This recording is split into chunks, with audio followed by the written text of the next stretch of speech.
Hey dudes, welcome back to another episode of our Rhomas Men's Team podcast. You are about to listen to one of our prior team meetings. If you ever want to join one of our live sessions that we have every Monday and Friday, head over to rhomas.com. That's RHOMAS.com and put your email in and we will send you a live link every time we record. We generally record on Mondays and Fridays. So if you ever want to be on the actual podcast, like we bring men up all the time to talk about their goals, talk about their obstacles, etc., head over to rhomas.com. And then also, if you want to help support the channel grow and also have access to exclusive content, book reviews, extra whiteboard sessions, etc., and some coaching sessions, head over to patreon.com and support us. We would love it. But if not, no biggie. We'll see you on the live sessions. Later, dudes. Enjoy this podcast.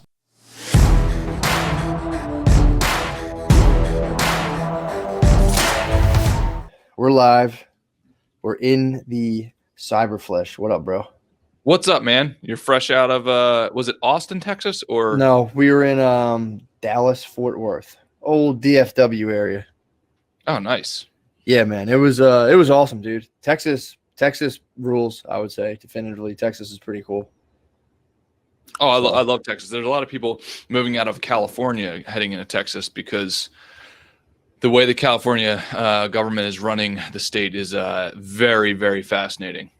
Really? Yeah, I heard I was talking to somebody about that when I was down there. They were saying that the taxes in California right now, they're just like proposing, or I think honestly, I think nationwide, but I think the taxes in California are a little rough. But again, well, I don't know. Basically, we've got the highest state income tax, and they are proposing to increase it to I think at the highest level it's like 13.2%, something like that. So it's already the highest. They want to talk about increasing that, and then also giving you what's called a wealth tax and have it be 10 years retroactive. The hell does that mean? So meaning like, I mean, who knows if we'll go through, but if you are wealthy, they're going to tax your wealth, and if you move out of California, right, they will tax you 10 years retroactively, because the whole logic, if you want to call it that, is that you made your money in California, so you deserve to pay California. I will see if it actually happens, but a lot of people are getting pretty angry. That's why I have Joe Rogan move out of the state. Yeah, but that's an extreme case because he made $100 million. I don't know if he got paid that all up front. I assume not. It's probably spread over certain years. But let's just say he got that $100 million. Well, that's $13 million off the top. Yeah. Just for state tax. No, we're not talking about federal tax. Damn. Yeah. It's pretty crazy. I've heard of that before. When like someone who's like a billionaire or even like a super millionaire just like decides to move, he has to like talk to politicians. They're like, come on, man, please. Oh, well, Elon Musk did the same thing. I mean, then that you're talking big fish there. Yeah. That's fucking crazy, man. Yeah, it's funny too, just to have like the state senators be like, dude, we'll let you drive drunk. Like you can do whatever you want. Just please don't leave. Well, not to feed in any conspiracy theories, but I do have a mentor of mine who is very wealthy and 100% pays off the cops. That's hilarious. No, like I know for a fact that he pays off the cops. Now he's not doing anything crazy except for driving drunk and like whatever other like minor shenanigans. I shouldn't say minor. Obviously that's terrible, but I don't want you guys to think he's off like, murking people or something like that. But literally, so they will pull him over and then they say, oh, it's this guy, he's a big donor. So he's a big donor. Oh, I mean, takes them on vacations. Okay, takes them out. It's just funny to go down there and be like, I'm going to take you guys out. They're all probably like, yeah, sounds great. Oh, dude, they hang out all the time. And the thing is, I guess I've seen that behind the scene stuff. Like I can tell you for sure, right? Like the stuff that goes on in the movies. I mean, I don't know I've never seen anything as extreme, but a lot of the stuff that you would assume to be true, I've seen it. Like literally seen it with my own eyes. It's pretty wild. That's hilarious. Yeah. Ray says I call shotgun. So, dude, Texas was nice. The shows were awesome, man. They were packing people up. They were packing the rooms, which was pretty cool. Yeah, how many? I'm just curious because are they paying attention at all to social distancing? I was actually laughing. I was like, the cure for COVID is just symbolic action at this point, because we'd have to like change the microphones. you put on a mask when you like get up and walk around, but then you have like 150, you have a decent amount of people in the room. So yeah, they had what they were allowed to have, the people they had in there. But they're just allowed to have a lot basically compared to up in Pennsylvania. So it was cool. It was great. It was like an actual, live packed comedy show, which was fun. It was super fun. Oh, that's awesome, man. Also, dude, you guys keep on growing. That's awesome. Thanks. Yeah, it was a blast. Like I said, Shane's the man, dude. He's been, because he'll get booked and then he'll just hit me up. And I'm just a hired gun, dude. I went down there and did like 25 minutes. So it was so much fun. But I will say on a huge win, personal win, lost a pound on the road, dude. Oh, lost a pound on the road. That's like a 6-pound swing. Yeah. Really, a pound down versus 5 up. I mean, that's typically what happens on the road. It is, and that's the thing too. People, because I just, maybe it's just a negative voice in my head, but I can project this possibility of people being like, "Oh my God, well, so what? You lost a pound. Who cares? I can't live my life that way." It's like, that's fine. I said the same thing, and when I'm not consciously paying attention to what I eat, based on like my, why do I not? There's always a why to everything, but I'll get into that later. Mm-hmm. But it's like, so in my head, I'm like, I don't want to keep gaining weight because I know where that leads to. But so when I'm not consciously thinking of what I'm eating, people are like, "Oh, you just got to eat and enjoy yourself. You can't live like that, blah, blah, blah." I am going, so the pound that I fought to lose while I was traveling, if I had just been like, "Yeah, dude, whatever, have fun," I would have gained 4 or 5 pounds, like you said. And then when you're not consciously trying to focus on like restricting what you eat and, like losing a little bit of weight, I'm unconsciously gaining weight so fast. And to the point where summer comes around, I go swimming at my parents' house. My mom calls me fat, and it just sets me off for another year of just being like, "God damn it, dude." So yeah, that's all I'm trying to do is flex on my mom. There, I think for all intents and purposes, there's no maintenance mode. Yeah. I mean, that's what I have found. There's no maintenance mode with fucking anything, right? The law of entropy just destroys that. You're either in some sort of progress or in some sort of like slow to fast decline. And when you go on the road, man, it is tough. It is really tough. And all of those little demons come up in your head. It's like, "Oh, I'm on vacation," or "Oh, I'm out here. Oh, there's nothing to eat out here." Mm-hmm. Like, that's all BS. I mean, I have not been to one place in the last 5 years where I couldn't find a meal that, kept my weight down. Yeah, it's pretty cool, especially now with like caviar and like Uber Eats. You can get pretty specific and have stuff brought. Like I had like juice brought to me in the morning. It's pretty cool. But yeah, I thought you meant literally caviar. I've never even heard of caviar. No, hell no. Food. I was like, all right, bro. Caviar is like one of like Uber Eats. DoorDash is another delivery service. But I also too, dude, the thing that I've tapped into, rather than being like, well, should I eat this, that? I just, and this might sound funny, I just don't eat. I'm just like, I'm like, all right, I'm just not going to eat till I get hungry, rather than being like, well, it is lunchtime, I should eat. It's like I was doing that, and that helps big time. Just being like, oh man, what am I going to eat before I go to bed? And I'm like, nothing. You wake up, you're hungry, and it just feels good. Yep. I mean, obviously, we can't take that too far because I think some people would hear that and just, do the exact opposite of health. But I think Americans especially, we have been indoctrinated into this culture where you're supposed to eat every 25 minutes. I mean, it's insane. Constant snacking, 4 or 5 meals a day. I can tell you that I've still been testing 1 meal a day, and just for the idea of testing it. And I feel great. I've been doing it for probably minus like when you came out here, Matt, for vacation, and a few other days. I think maximum I've had is 2 meals in a day for the last, I don't know, probably like 3 months, something like that, 2-3 months. And I don't feel any differently. Actually, I feel like I've got a lot more time. Really? Well, that's a funny thing too, because it's like, this gets into kind of like the idea of like social compliance and how, people have these just like things drilled into their heads where it's like, I got to eat 3 square meals a day. And it's like this, I was the same way. I was like, oh, well, I got to eat before night, like it's 6 o'clock. I'm gonna have to eat again before I go to bed. And it's like, that's what I'm saying. I'm not saying like just stop eating and become like emaciated, but it's like, just if you're not hungry, don't eat. It's that simple. Like if I'm not like super hungry, I go, I'll just eat in the morning. And then I wake up super hungry, and, I'm better off for it rather than being like, well, I got to eat now, otherwise I'll be hungry. And it's like, I've been trying to get myself into like a hungry state before I eat, which is like, it's super simple to do. And it's like, you don't need to really read any books about it. You just get hungry and eat. If you're not hungry, don't eat.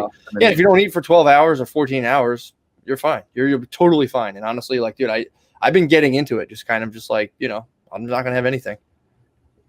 Oh yeah. Well, Nick says he tries to eat the equivalent of how much activity he's going to do for that day. Yep. And I think that's spot on. At the end of the day, at least from what I have learned, it's about calories, right? So you can get all those calories in one meal or two meals. It doesn't have to be 6 or 7 meals. And it seeming like there's an increasing body of data saying that you should not have your digestive system constantly on. Mm-hmm. So, and I do think it depends on what the goal is, right? Like I know that when I start training again to step on stage, I have to, like, per my coach, I have to eat a certain frequency. So whatever the goal is, optimizing for that particular goal. Right now, I'm just optimizing for testing it. If I can eat one meal instead of 4 or 5 meals, that saves me a hell of a lot of time throughout the day. Yeah, no, it does. In terms of like break, yeah, I agree with that. And even like at work too, that was a big thing when I used to work for an electrical contractor. There was like a guy who was like, there was like a coffee break they would do. Then like people would smoke cigarettes, drink coffee at 9 o'clock. Then there's a lunch break. And the guy was like, look, we can just do one like 20-minute lunch break and get out of here like 20 minutes early rather than having these like long elaborate breaks. And I love that. Just like, let's just do what we got to do and get the fuck out of here. Yeah. Yeah, man. So I think whatever you're going to do with your diet, make sure it's, to the best of your knowledge, make sure it's healthy, and then have fun with it. There's a bunch of different ways to get to the same goal. But I think actually, so I was talking about this to a guy over the weekend, and one thing I can say definitively is I was helping him out, and this guy I've been talking to for years, and he does something that a lot of people do. And this is true for dieting, it's true for goals. And that's like dabbling and lane hopping, because he's like, oh, I tried this. Like, dude, you actually didn't try any of them. You took little snippets of those. You tried them for 4 or 5 days. Then you got confused because some other dude told you to do keto, or somebody else told you to do carb cycling, or somebody else told you to do if it fits your macros, all of these different things. But it's not any of those people's fault, even though I heavily disagree with keto just from a medical standpoint. I've read a lot about it. No offense to anybody who's listening to who does keto. But dabbling produces actually worse than no result. It produces no result, but then it gives you the delusion that you actually tried. And that's terrible, because then you think it's something outside of your control. Yeah, dude. I mean, this is a story of my life for a while. I would do like I'm basically paleo, and I'm like, I'm a vegan for a little, then I'd be keto. So then like my diet would be like vegan nachos one day, tons of beef the next day, and it turns out you're just eating a little bit of like every diet. Yeah, it doesn't really work. But I do like, people get hung up on the technicalities of it a lot, a lot of times, and it's like I said, I've done enough. I've experimented with enough of them where I know that if I eat a primarily plant-based diet and then supplement that with a little bit of meat, that I try to gauge this as honestly as I can. I got to come up with better metrics. But if I do a plant-based diet and then reward myself with meat through exercise, that's like my favorite thing to do. So, yeah. And like, if, I don't try to go like too crazy. I don't try to like cheat myself on it, because again, if I'm like, I really want some chicken, I'm like, all right, well then you have to go run 2.5 miles and do 250 push-ups. That'll get me like, it's like per every 5 miles, it's a half a pound of meat. And for every, whatever. So it'll come out to like, it'll be like a serving, or like a, I haven't exactly nailed the metrics down, but I think it'll be something like 2.5 miles, 250 push-ups would earn me about a pound of meat, and then from that, I can use that all week and then do my other regular exercises. So, well, I actually think you're hitting on a phenomenal topic for making progress on things, which is earn instead of retroactively having to dig yourself out of a hole, right? Just in general, like go and earn the points so that you get the reward, but you already did the work, rather than the other way around. I mean, you can obviously see this in the debt markets. Like, most people live off of debt. Well, this happens in every other area of life, right? Oh, I'll have this dessert now, and I swear to God, I'll be really good tomorrow. Yeah. Right? Like, I'll just go to the gym a ton tomorrow. It's like, well, why didn't you? And we're all guilty of it, myself included, right? Versus, you knew you were going on vacation, right? Why didn't you start earning the points a week and a half ago? Right. That way, when you got on vacation, you're 5 pounds down, and you've got that leeway, or whatever it is. Right? It's using weight loss and health as just a proxy. But Matt, I think you're hitting on a crucial pattern, which is earn the points ahead of time rather than trying to make them up after the fact. Because when you try to make them up, then the next event happens and you try to make that up, and now you're starting to double dip in that same pot. Yeah. And you just feel better when you finally enjoy the thing. If say I'm really like, all right, I'm going to like yesterday, I went to my nephew's birthday party and, I'm still examining this because it's like, I can do a good job staying kind of like fully conscious in terms of like, what I'm eating, what I'm not eating, what I'm doing, what I'm not doing. I've been decent. I've been getting better at that. But there is a mode where I almost feel overrun. Like I'm at a family party and there's just wings everywhere and there's all this stuff. And it's like, I'm seeing people eat desserts and I'm like, Dude, before I even know what's going on, I'm like, I made myself this like double burger, but I split it on like 2 buns. And like, usually what I used to do, I think this was progress because before I would just, every time I go to my parents' house, I eat to the point of like just concern where I'm driving home and I'm like, oh my God, like I'm so full. Like this is bad. Like I'm going to, this is like really fucked up how full I am right now. And yesterday I cut myself off. I didn't eat my second burger on top of like countless wings and everything else. So like the fact that I cut off that second burger, I mean, I ate it later that night. I gave myself like a 4-hour break, but I still. There you go. So it's like, dude, it's fun. What I'm getting at really though, there is almost like unless you kind of strive to kind of stay at like in the driver's seat, because a lot of times we're just kind of like buzzing around almost like semi-conscious or like just not conscious at all. Yep. Like I caught myself in that mode at that party, just like grab myself and like, all right, that's enough. And like, come on. And you're just, it's like you almost don't have control to a certain degree. But again, it was like, it's funny kind of getting kind of staying, especially when you see there's something about being at like a gathering like that. You see everybody doing it and you're like, I'm doing this too. Like there's just no way I'm not. And it's like, it's so crazy how much that can pull you into it, and it was just yesterday. It was funny for me to see. And again, I thought, I wasn't as big of a pig as usually yesterday, but I was still a little bit of a pig. And I thought for sure, I was like, I'm going to hop back on the scale. I was like, oh no, but yeah, still even pigging yet. And like I said, I didn't pig on the road. So I came back to like a little family party, semi-pigged, still lost a pound. So like you said, it's not all like, you don't have to be like a total, like cyborg about it. Like you can have fun with it. It's just, you can't just slip into the kind of like culturally accepted thing of like, just enjoy yourself, man. Have some ice cream, come in. Cause it's like, I'm like trying as hard as I can not to do this. And I'm still slipping into like a semi-conscious state where I'm just like bent over a tinfoil wing tray. Like, so if you're giving yourself those little okays and pats on the backs, it's hard to fight that because it's so automatic. If you're not consciously at least pushing back against it, it's going to get out of control, at least for me. Well, so if you want, I can let you into like the deep messed up psyche of my brain. Yeah. So when I'm alone, I don't do this in front of people because I don't want to be asked about it. And this is just being vulnerable with you and the internet. So I don't pray, but I don't necessarily pray, but I bow my head down and I say, this is for my enemies. Like when I'm eating a healthy meal. Yes. Yes. Yeah. I you'd appreciate that. That's awesome. So like last night, you probably saw the picture that I posted of my salad, right? So sometimes salad is not the most enjoyable thing to eat, even though now I like it. Mm-hmm. I love it actually. But anytime where I've either way, if I'm about to eat something terrible or I'm about to eat something really, really healthy, I try to make sure that scale's obviously tipped on one side. I bow my head down, and it's to make sure I acknowledge that my enemies are either gaining on me or I'm gaining on them via that meal. And I do that actually a lot. Sounds messed up, but it works for sure. Right. And I've got very specific people in mind when I say it. Well, dude, this actually gets me into the thing that I want to think about. I think it's come so alien to us to have this kind of like, the idea of saying grace before meals was like, because people were intimately connected with the fact of whether or not they had food. Now food's so automatic. It's like, why would you be thankful for a thing that literally comes out of vending machines?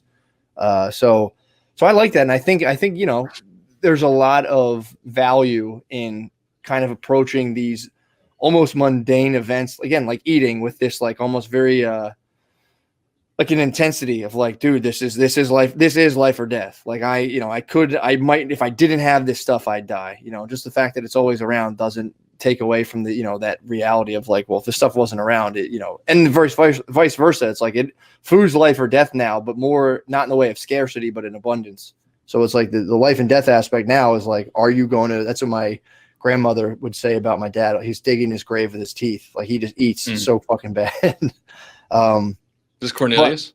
No, that's my dad. That was my dad's mom would be like, you're digging your grave with your teeth, Kevin. Cause he would just like, even the time he was little, he would go to like a corner store and just break glass outside and then offer to clean it up so he could eat a jar of olives. He'd be like, give me a jar of olives. I'll clean up this glass. And he would eat a whole jar of olives and just walk home like, oh, nice. But No, please. So this is kind of what I've, so I was talking about doing like a kind of some sort of model for trying to help people get in touch. You say like values. It's like, you think of those t-shirts with like God, country, football, and you're like, okay, cool, whatever. But so I was thinking of ways to kind of get into like to really customize values. This is something I struggle with too. Like there's the what, there's like the functionality, the actual actions you're trying to do, which, sometimes they're intrinsically motivated. Sometimes they're just kind of motivated via like external, more like cultural messaging. Okay. But what sustains people's action is typically more intrinsic motivators. So the way you kind of can get in touch with that is getting in touch with your values. And it's like, what things do you value? And then values are kind of like the why. So there's like the what, there's the things you want to do, but unless there's like a convincing why behind them, chances are you'll do them for a little bit, get distracted or bored and peter out. And kind of like you were saying, almost with diet, kind of like hop on a thing, like a carousel, hop on one, you're like, man, this is cool. Hop on another one. This is cool. Over the course of the years, like, what'd you do? You're like, back. Kind of was on like this weird smorgasbord of things I never really committed to. And I'm in the same place I was. I just distracted myself. But like I said, when you have like a very convincing why, you can kind of you can focus on things a little bit more and kind of the output's a little more convincing. So this was I'm still blasting through this book. It's really good. So this was like one of the exercises they did was this was like a little like questionnaire. It was like a values living questionnaire, but for everyone's purposes. So you take categories. They give you family, like marriage, intimate relations, parenting, friends, social life, work, education, training, recreation, fun, spirituality, citizenship, or like community life, physical self-care, which is diet, exercise, sleep, environmental issues, art, creative expression, aesthetics. And so they're like some of the categories. And I think what you do after you're done doing that, you go and let me see if I have this exactly right. So you take each category and for 10 minutes, write about the value. And the questions you ask about it are, why do I care about this area? What do I want to do in this area that reflects that caring? And when in my life has this value been important? What have I seen in my life when others pursue this value or not? And what might I do to manifest this value more in my life? And when have I violated this value that has been costly? So you spend 10 minutes on each category, or you might be like, I only care about 4 categories. Fine, just do those. Dude, I was kind of hesitant. Like, I was like, 10 minutes. I don't feel like writing for 10 minutes. It's going to be annoying. But I was on a plane. So I sat there and did like 4 or 5 categories. And it's like, dude, in terms like, before I would set goals and they were just like, I guess I need more money. I guess I need this. And, you lose attention because it's like, there's no real why kind of holding it all together. So that kind of really helps get your why together. And then you can start kind of creating action items within those areas that are reflecting like a very deep and personal thing. And dude, it's like, I think that helps tremendously. Would you be open to sharing like one as an example or even making one up? Yeah, no, I have, let me see. I'm so organized now, dude. I have all my stuff. Let me see if I can find, I hope I did. Like that Asian lady who wrote the Let me see here. I have, all right. So I have the one I started with. It was the first one was family, which again, I didn't really think about that much. Again, that was just like food. Like something I kind of took for granted. I would sit there and be like, whatever. So family, the first question was like, why do I care about this one? And, the answer I came up with, again, this wasn't something that was like brimming on my head. It wasn't until I was like forced to sit down and think about it. But it's like really family's the cornerstone of our development and sense of belonging. These are the fundamental relationships that shape our lives for better or worse. If done properly, family relationships give us a sense of being held, cared for, accepted, no matter what. And without this certainty, we are essentially kind of alone in the world to some degree. So that was kind of, that's like, and again, what are the action items? Just calling my family, calling them, talking Yep. to them, actually having a relationship rather than just being like, well, yeah, we see each other once every while and sit there with our arms like this, holding a beer. Yeah, exactly. Like, sup, how's work? How you doing? Blah, blah, blah. So really the thing that came out of that was just one of them, and that was just one answer to one of the questions. You go down through all of them. But in terms of like what I want to do, it's like, you know what, I want to start being, and I think I've said this before, but being a little more proactive and like setting up, like I want to start a mega family reunion. That's both sides, like my mom's side, my dad's side, and just have a humongous family reunion. So that's something I'm thinking about getting in the works, so. Oh, dude, you should 100% do it on the compound. Oh yeah. It'd be so fun. Dude, so I can tell you that number one, you're spot on. Very similar to our past. Like we've done a lot of things that are very similar, just kind of in just the way the universe has put us together is strange. But one thing that I started doing was putting a phone call every single time I drive to work, call one family member. So you said you want to start connecting with family members. I'd be curious to see what happened if you try that. It's crazy how much it works. It's absolutely insane. And then it's weird. It's insane how much of a better reputation you get with your family. As like, oh, like I can actually depend on him. He's asking things about my life. That's better than our former Facebook relationship, just seeing pictures. So yeah, man, I think it's a hell of a goal to have. And I think everybody should have that goal. And if it's family or if it's intimate partner, whoever your close relationships are, because every happiness study that I've ever read, every book that I've ever read always says two things: that happiness, long-term happiness, is deep quality relationships and pursuit of something meaningful. Those are like the two common things that I've found through the thread. So yeah, that's awesome, man. And then Delco Jim said he's struggling finding his why.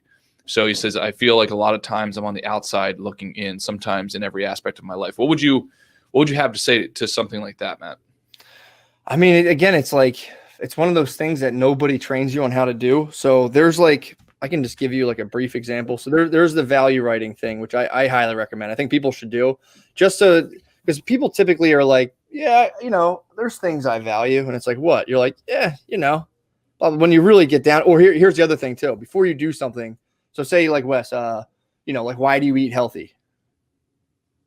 Why do I eat healthy? Yeah. Oh, dude. So Ray said I have a dark side. And I told him 100%. I'd be lying if I said, so two things: to earn the spouse, right? That I personally think finding a spouse is going to be my number one decision in life, right? Mm-hmm.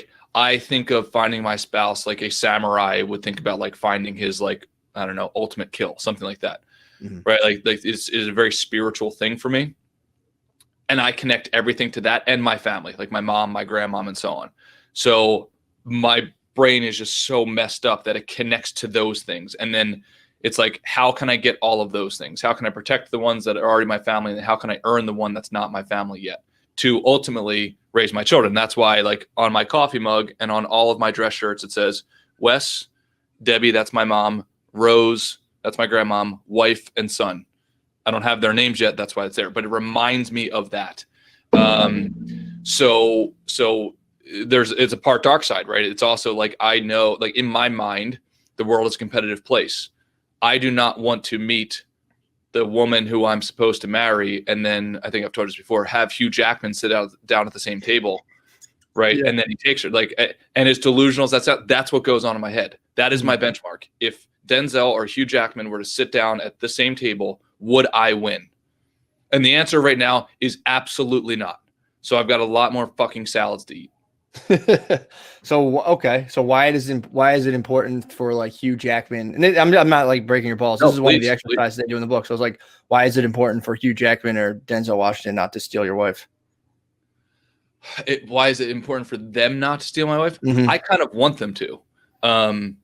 It's important for me because that gives me I see. Right, the ability to like keep on increasing my game. Like that. Yeah. That's how like messed up my, like, literally when I'm eating, if I'm about to eat whatever, insert whatever unhealthy thing, that goes through my head. Hugh Jackman goes through my head every single time I eat something bad. That's hilarious. I'm just being honest. Well, so the funny, here's the other question. I know you're totally aware of this, but it's like, what if the thing that eventually, this is kind of like the like stuff of like myth, but like the thing that eventually could lead to some sort of like, celebrity inspired betrayal was the exact constant, whatchamacallit, like the constant being on, you know what I mean? Hold on. Sorry. I kind of missed that. So is it possible? And this is just a, rhetorical question, because I know you're really aware of this stuff, but it's like, what about the event of that always being on getting in the way eventually of, let's say relationships and this stuff? Because I know you have like a very holistic approach to stuff, and it's honestly too, because you have a very intense competitive nature. But I swear to God, I think you're more aware of like keeping relationships intact than I am. So it's like people tend to try to like describe those things like they're impossible. But have you ever felt the rub of that like hyper competitiveness in terms of relationships, and how does that like present itself? Oh, absolutely, dude. So I think a lot of it goes back to my dad leaving. Like I literally remember the exact day, right? Like my dad left when I was like super young. So I think everything kind of goes back to that, because when that sort of thing leaves, it's hard for at least my brain to understand, because it says, well, okay, well, if I'm not good enough to keep someone who's biologically attached to me here, right, then I need to get better. And like I need to get better than that. And that's hard, right? Getting better than biological connection. Do you know, like, sure. So, and by the way, I'm not saying any of this is rational, but like that is, I've done enough work on myself and reading and so on to find like that's the thing, right? So I am in a perpetual state, right? Like always. I don't remember the last time, literally for decades, that it was ever, oh, just chill. Never. And I don't say that as some like He-Man humble brag. I wish it wasn't the case. Yeah.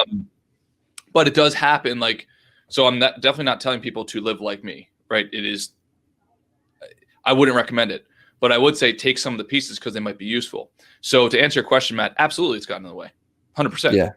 Right. Like, dude, when, and this is what so the book that I just read, 7 Principles for Making Marriage Work. One of the key that we talked about last episode, one of the key things that I do in arguments, like, especially if I'm with a girlfriend or something like that, one of the key things I do is stonewall. Where like once something hits a certain emotional ceiling, I'm done. And my brain immediately says, I got to go to the gym. Right. Like because I start to feel that relationship, like any argument to me is because the way my mom and my dad, I think like when I was a young, very, very, very young individual, the way they used to communicate, my mom's very emotional as well. Anything, once it reaches a certain ceiling, I know the results are not going to be good for me. Like that's what was repeated in my head, repeated in reality when I was little. So I just related that to like, I got to go to work, right? I got to go be a caddy. I got to go play basketball. I got to go to the gym.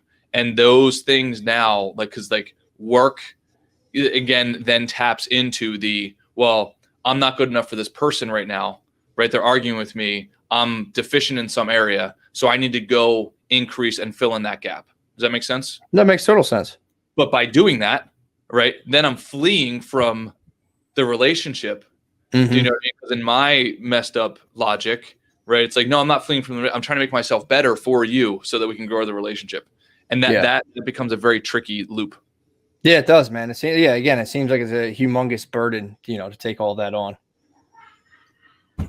But I mean, at this point, it's so ingrained. I get anxiety from not doing that, if that makes sense.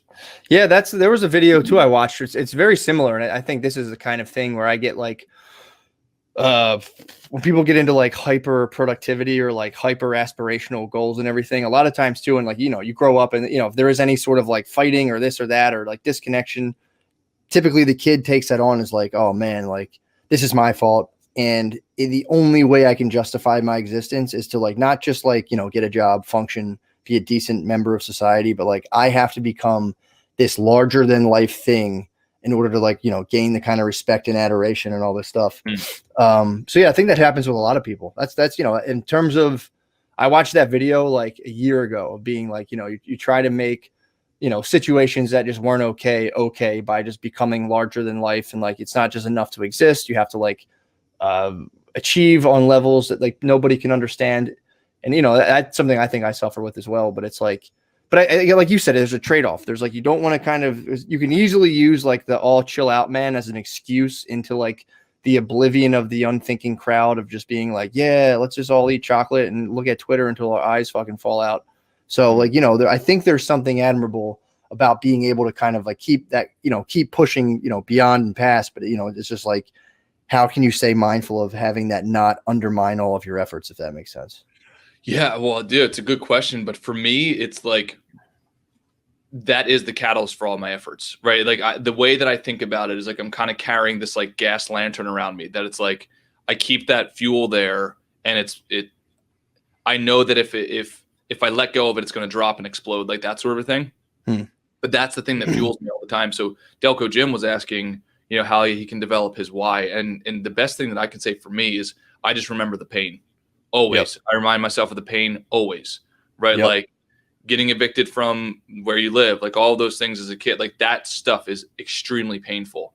And I try my best to remind myself of those things. And also, like, the advice that I give to a lot of people when they ask me is, hey, you just lost your girlfriend, right? You need to take responsibility for that, right? Chances are there's something that you did cumulatively that got her to a level of thinking that you are not the person, whatever that was. And by the way, that might not be the case, but let's just say, I think that is a more powerful, empowering meaning to take with you. So I just talked to a guy over the weekend. He was asking me, he just got his first girlfriend. He's like super stoked.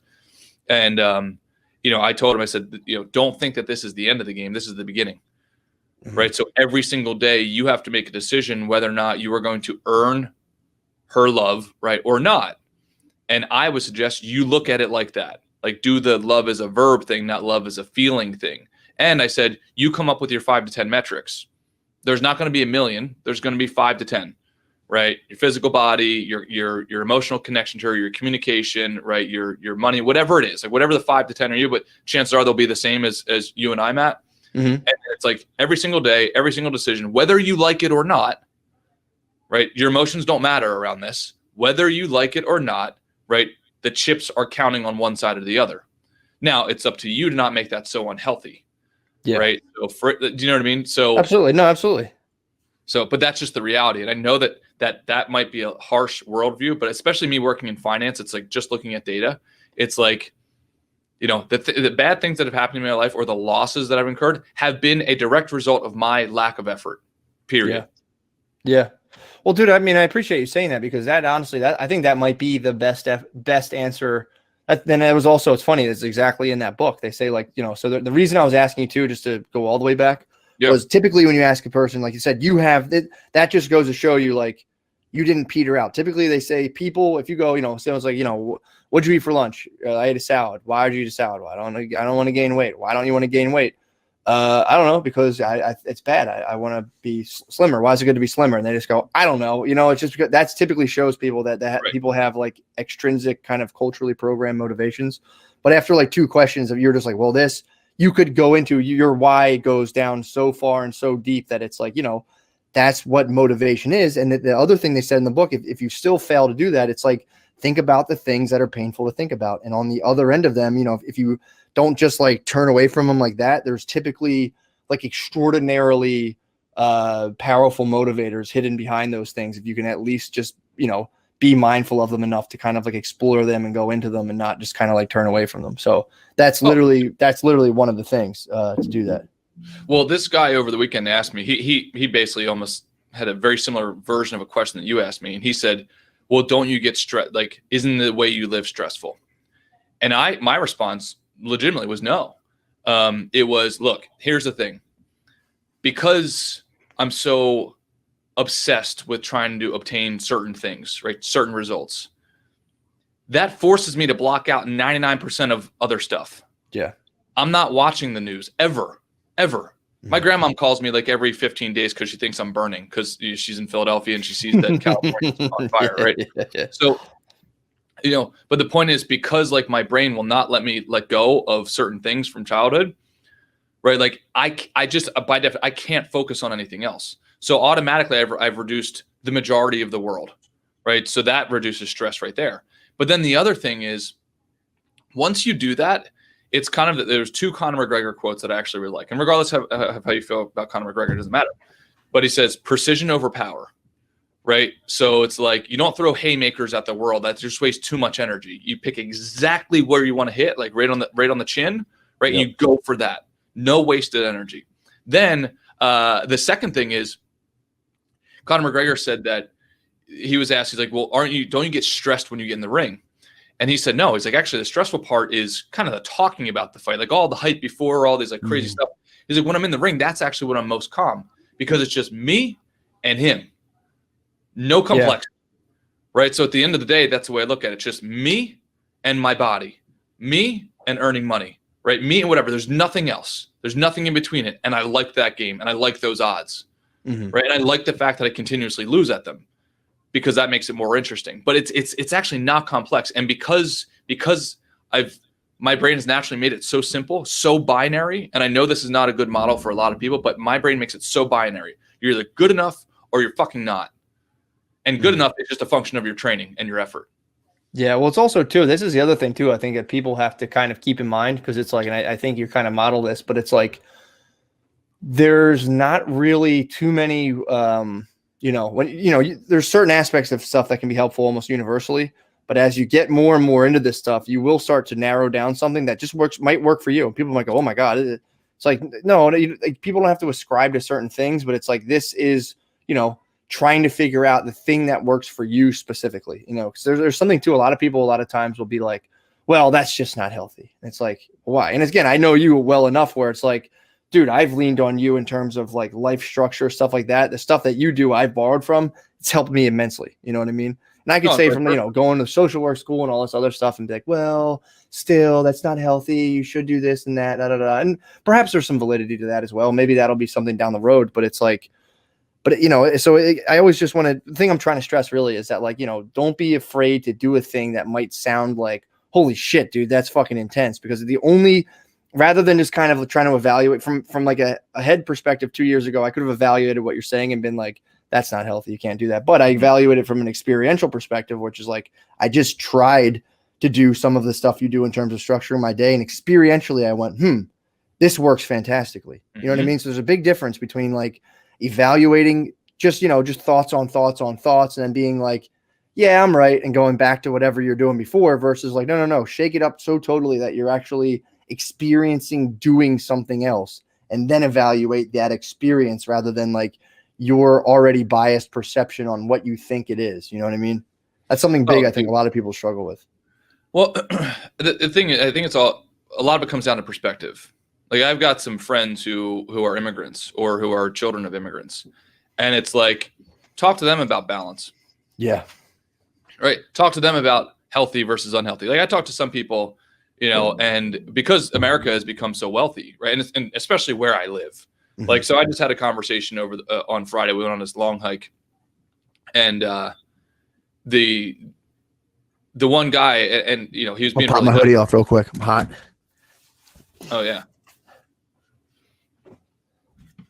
So the one guy was telling me, he was a great guy, a really good friend of mine now out here in California, and his girl. This is the first time I met his girlfriend. And he said, Wes's story is great. Like he's given so much sacrifice and so on. And I really appreciated the compliment. But I told him, I said, respectfully, man, there's no sacrifice, because like I told him, like, so for instance, like let's deconstruct the sacrifice. One of the things I did was I didn't buy, so for those, I don't know if I've ever showed you guys this, but I've got a picture of my grandmom on my phone. That's my home screen. And a lot of people say, oh, that's cute. Like, especially girls are like, oh, that's adorable. It's like, no, this is a cautionary tale, because this is when she came out to California. I put so much money into the business that I was basically dead broke, and I couldn't afford to buy my grandmom a beach chair, and she had knee surgery, and she right. So like, this is a fucking horror story. So because of that, I slept on the floor for 3 years. I had no extra expense. Like I could not justify any extra expense, including a bed. That is not sacrifice. That is being congruent with the goal. Right now, if somebody else looks at that, right, from Orange County, California, and says, well, I've got a Tempur-Pedic and I can't believe you sacrificed, like, fuck your Tempur-Pedic, right? You're not trying to obtain certain goals. And I'm not saying this to sound like He-Man. I'm saying, like, just be congruent with your goal. And you're going to fail, right? Mm-hmm. For sure, you're going to fail. But that's okay. Failing in effort is better than failing because of just, like, lazy behavior. Yeah. Those are two very different things. In my opinion, there's actually the former is not failure. Michael Jordan had a great quote. He said, I never lost a game. I just ran out of time. And I fucking love that quote. I never lost a game ever. I just ran out of time. I like that too. That's kind of nice. Well, and this is the thing too. It's like, again, I'm obsessed. Well, one of my obsessions is this idea of cultural programming. Like, dude, imagine the horror of being like, you didn't have a bed. It's like, you're not like you're saying you slept outside in the desert. You just didn't have a fucking bed. Totally fine. You'll be all right.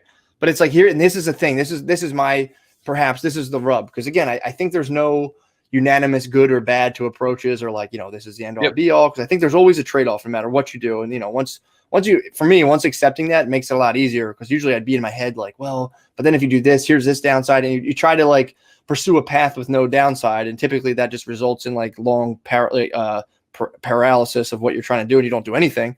So it's like, but one of the rubs potentially of that approach is, then once you have kids, if you're not in touch with your own emotions and how you're feeling, if that's been so pushed out, the kids can get emotionally alienated to where like, you're there, you're present, but like mentally it's just like, hey, what's up? And then the kid, it's funny. I just talked to somebody recently who was the child of immigrants. And they're like, my parents, they worked hard, they did everything, but I feel like I'm just like a fucking emotionless work robot. And I don't know how, I don't know how to like talk to women. I feel like ridiculous in relationships.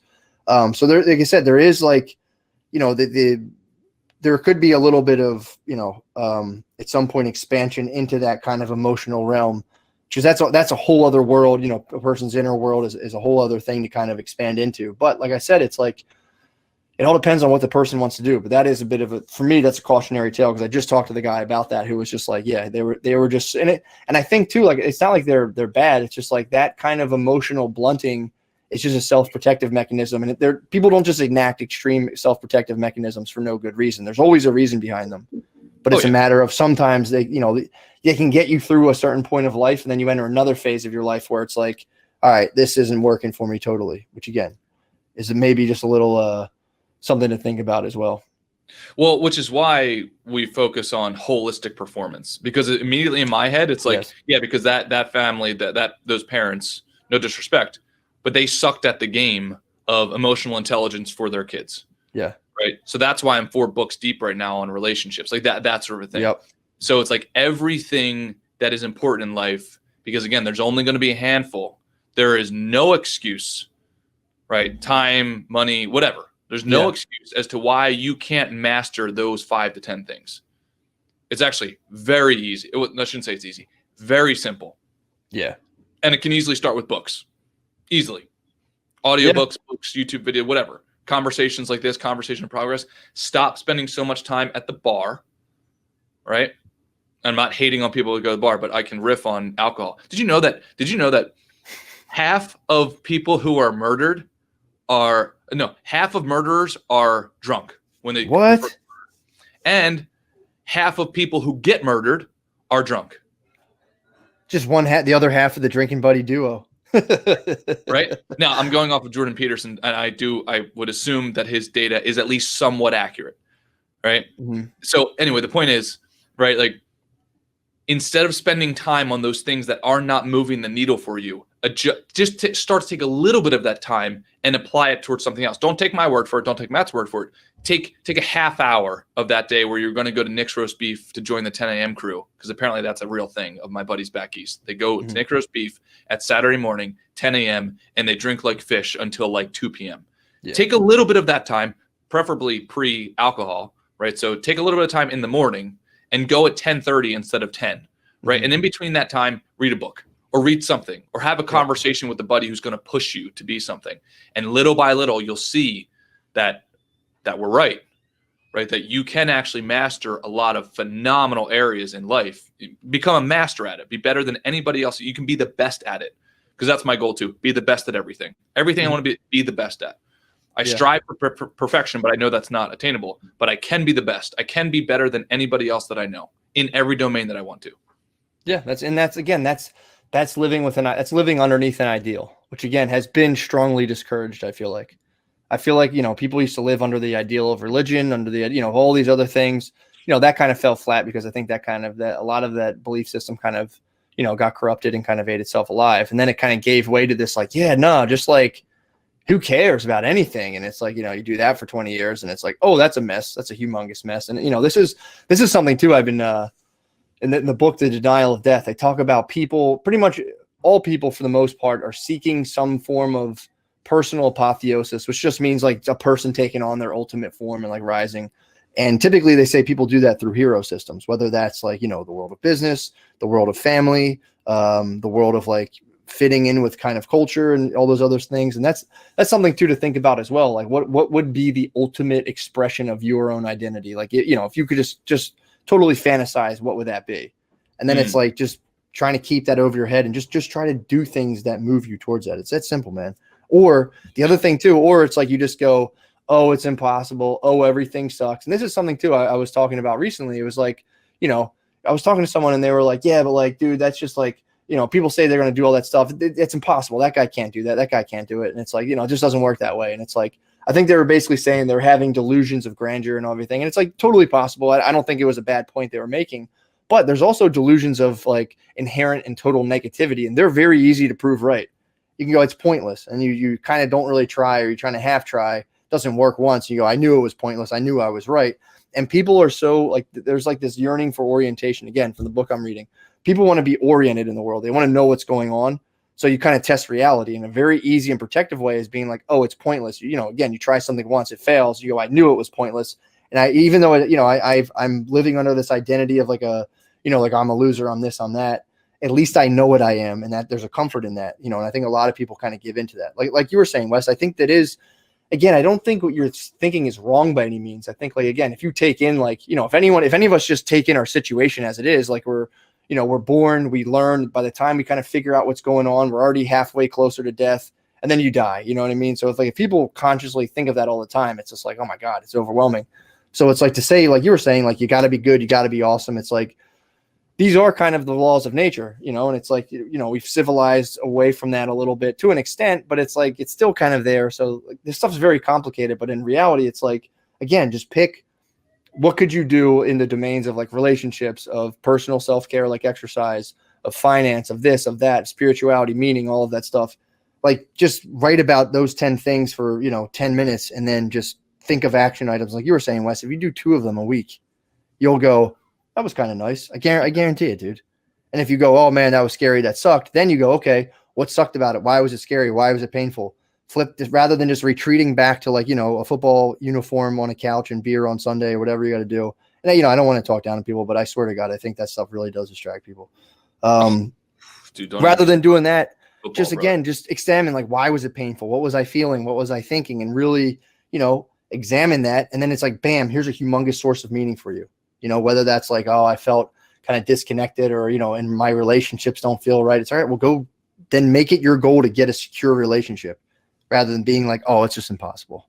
If you asked me fucking 10 years ago, I would have absolutely, not even 10 years ago, like 6 years ago, I would have been like, oh man, dude, it's just, I was actually convinced at a point. I was just like, I'm just, there's domains in life I'm lucky in. The domain of relationships, I'm just not lucky in it. It's just not work. It's just not going to work for me. I imagined a future as just like some old kind of weird dude by himself, which again is a reality for some people, and some people prefer it. But in my head, I was like, that's just how it's going to be for me. And I started kind of giving into that and all this stuff.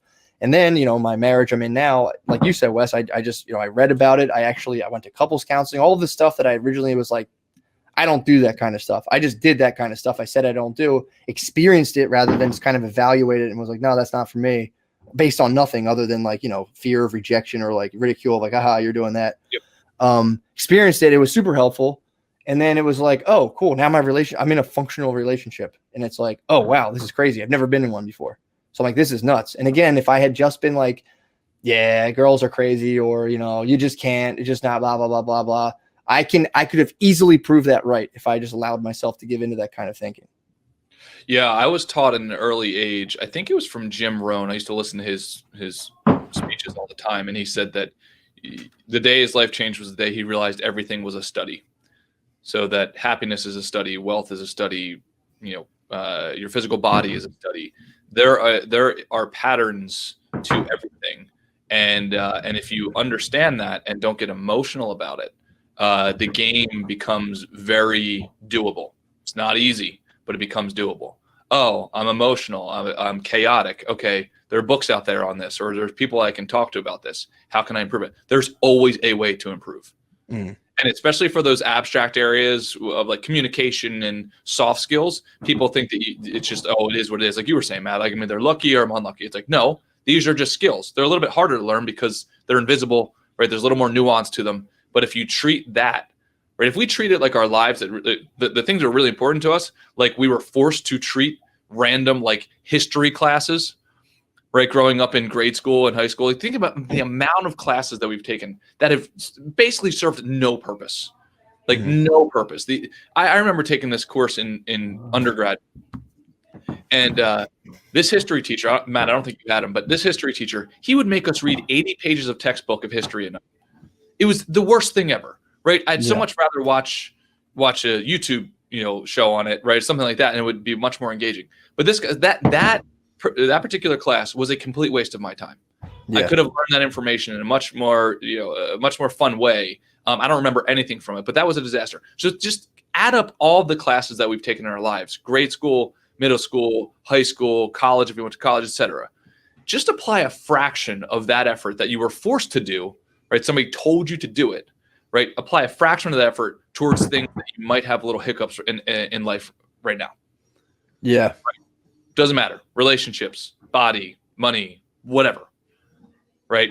Yeah. It's like, you were forced to sit for, I forget what was it, like 6-7 hours a day for school. It's like, if you can force yourself to sit for 1 hour to do a thing you care about a day, no matter how you feel, no matter anything, and just gauge it. Again, it's not meaning like, just whip yourself into oblivion miserably. It's like, no, do it and then assess the experience rather than assessing the possibility or your self-determined kind of bias probabilities you whip up in your head. You're like, nah, I can't do that. Oh, that's pointless. Oh, that's not I'm not that kind of totally. I'm saying this from experience, totally irrelevant. The only thing that really matters is your experience. So it's like, you can use your thoughts, use them to kind of guide stuff. Obviously be in touch with your feelings. If something constantly feels wrong, at least examine it. I used to do that too. I'd be like, oh, this feels wrong.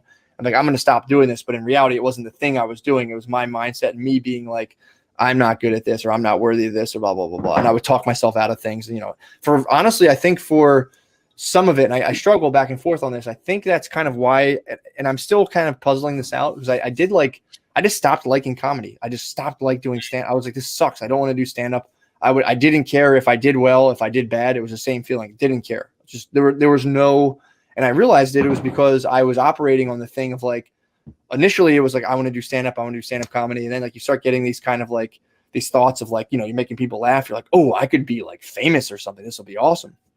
And then as I did stand, that was just the thought of it. Then I was interacting with famous people and I'm like, these people seem kind of miserable. Not all of them, obviously, but like a good portion of them. I'm like, these guys seem kind of miserable. I'm like, I was like, that's not good.